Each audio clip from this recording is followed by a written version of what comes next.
Do you have PCOS, and not only do you want to get pregnant, but do you also want to feel healthy? If that's you, then welcome to the PCOS Fertility Health Podcast. Hi, I'm Dr. Angela Potter, an integrative PCOS fertility specialist, and I'm here to share with you the tools that you need to help your body get prepped for baby. Let's go. So right now, you're on the fence about IVF. Maybe you've had a sister-in-law or a friend who has gone through IVF and it was successful, which you are thrilled for them. And you're thinking, okay, that's cool. So IVF, I know somebody who it worked for. But on the other hand, here you are, you're still having irregular cycles. You've been in to work with your doctor, of course, and they're telling you, well, everything's fine. We don't know what else to do for you. You've been on multiple medicated cycles, and your doctor is now recommending you to IVF. And you're wondering, well, how is IVF going to be any different? How is it different than what I've been doing with these medicated cycles if I'm still having irregular periods? And you're a little nervous because if you move forward with this big procedure, what is it that's different that's going to help you? Because you're not feeling fine. Your doctor's telling you everything is fine, but your body is not feeling like that. And you're thinking, but shouldn't 2 + 2 = 4? Shouldn't I feel fine when my labs are telling me that I'm fine? And so that is just creating these questions for you. Like, is IVF really the right next step for where I am in my journey? Pregnancy is in your future. You can see that, but you want to feel healthy and you want to feel like your body is prepped for a baby. And you're not feeling like IVF is really doing that prep work to get your body ready for baby. And so you're wondering, well, is IVF the next step, or can I be doing something different? I mean, I've been trying to get pregnant for years. I feel like I've tried everything, but I still want to figure out why I'm having irregular cycles.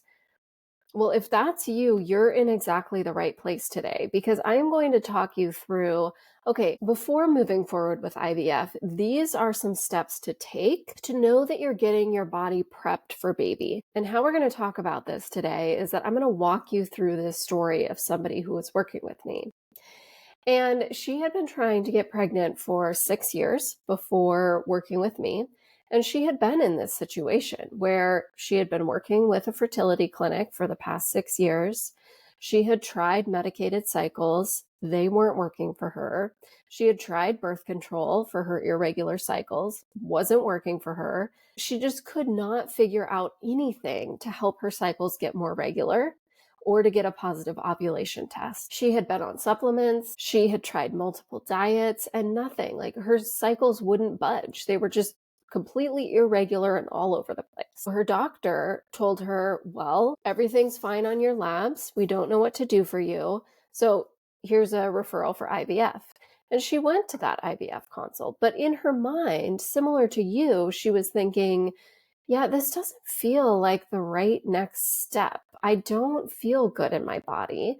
My cycles are showing me that everything is not fine. And what is IVF going to do for me? So that's when she did a little more research and she found me, which is cool because you've already found me.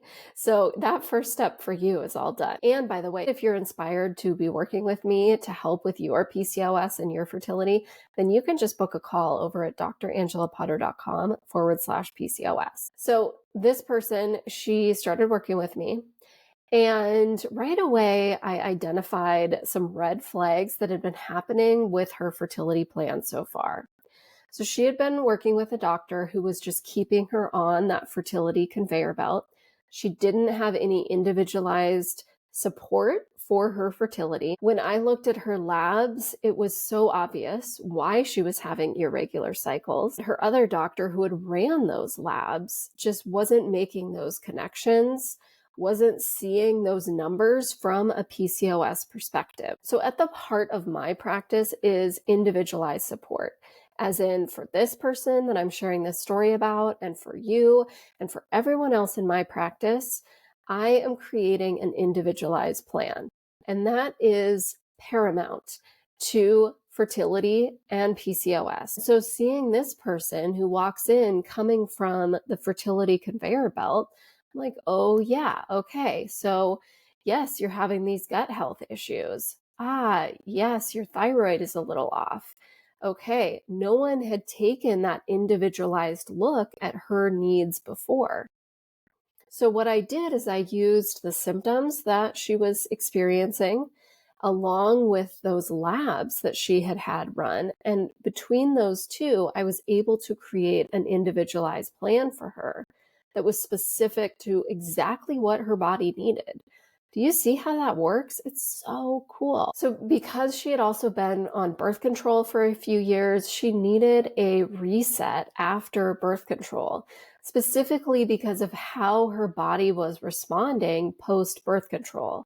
She had gained weight after stopping birth control, she had gotten some acne, and her cycles were still all over the place. I was able to identify these specific symptoms that were affecting her post birth control and that specific support that she needed. I addressed those for her. So she had this plan that was specific to her body and her needs.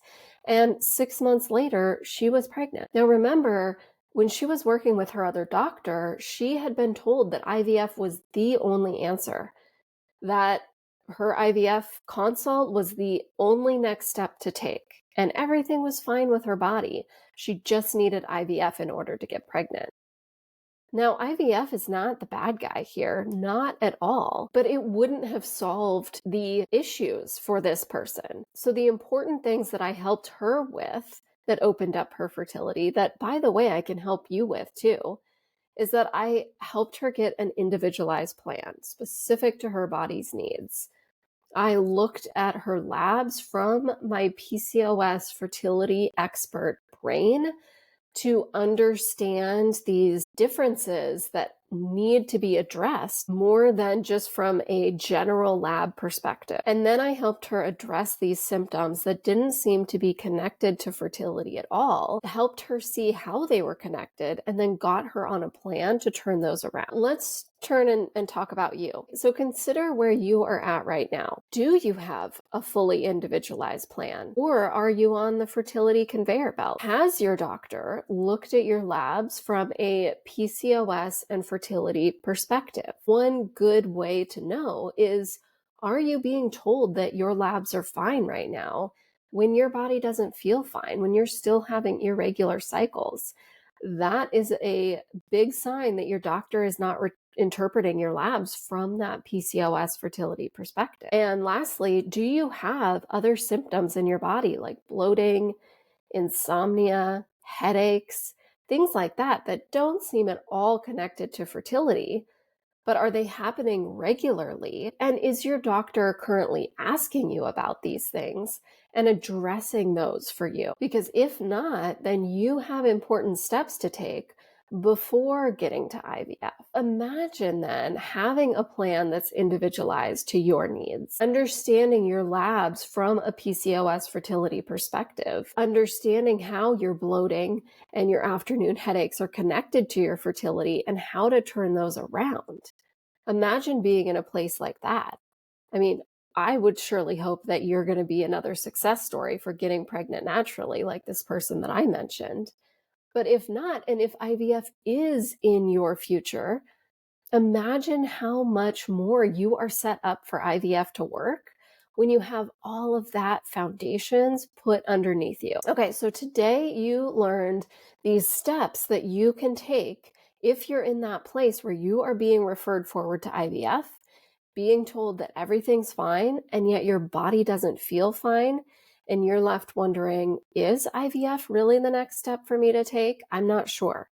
So if you're in that place, what you learned is that what you can do first is to get an individualized plan, to understand your labs from this specific PCOS fertility perspective, and put together these pieces of other symptoms and how they connect with fertility. And you learned that as a PCOS specialist, I am here to help you when you need.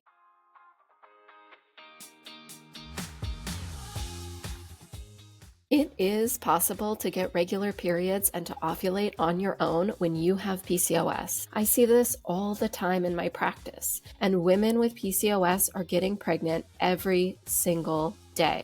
And you could very well be next. Hold on to that as you go forward today. If you want to support this podcast, you can leave a 5-star review on Apple Podcasts or simply share this episode with your friends. And as a reminder, the information on this podcast is just that. It's information, and it should not replace the medical advice that you are currently getting from your doctor. Thanks so much for being here.